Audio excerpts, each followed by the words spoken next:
মানুষ কেন পৃথিবীতে আসে আবার কেন চলে যায়। গল্প।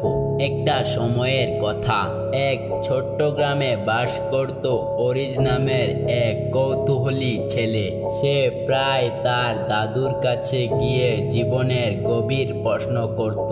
একদিন সে জিজ্ঞাসা করলো, দাদু, মানুষ কেন এই পৃথিবীতে আসে আবার কেন চলে যায়? দাদু একটু হাসলেন, তারপর বললেন, তোর জন্য একটি গল্প বলি, শোন। একটি ছোট্ট বীজ ছিল মাটির নিচে ঘুমিয়ে। অনেক বছর পর একদিন বৃষ্টি এলো, মাটি ভিজলো, আর সেই বীজ থেকে একটি ছোট্ট চারা গাছের জন্ম নিল। দিন গড়িয়ে গেল, চারা গাছ বড় হয়ে মহিরূপে পরিণত হলো। তার ছায়ায় মানুষ বিশ্রাম নিত, পাখিরা বাসা বাঁধত, আর তার ফল মানুষ ও পশু পাখি খেত।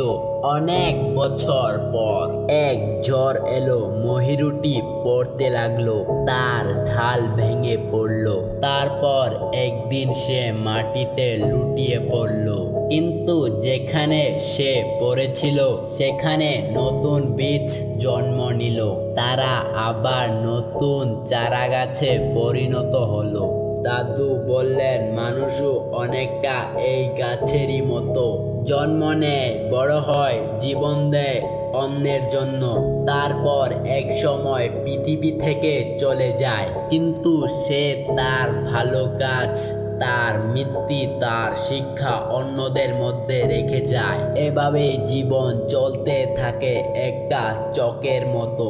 অরিজ চোখ বড় বড় করে বলল, তাহলে আমরা সবাই একটা উদ্দেশ্য নিয়ে আসছি, তাই না? দাদু মুস্কি হেসে বললেন, ঠিক তাই। জীবন শুধু আসা যাওয়া নয়, এমন কিছু করা যাতে আমাদের অস্তিত্ব, মৃত্যু অন্যদের হৃদয়ে ভেসে থাকে। সেই থেকে অরিজ ঠিক করলো, সে এমন কাজ করবে যাতে তার জীবন সত্যিকারের অর্থ পায়, যাতে একদিন সে চলে গেলেও তার ভালো কাজ অন্যদের মধ্যে থেকে যায়। এখানেই গল্পটি শেষ। ভালো থাকবেন, দেখা হবে অন্য একটি ভিডিওতে।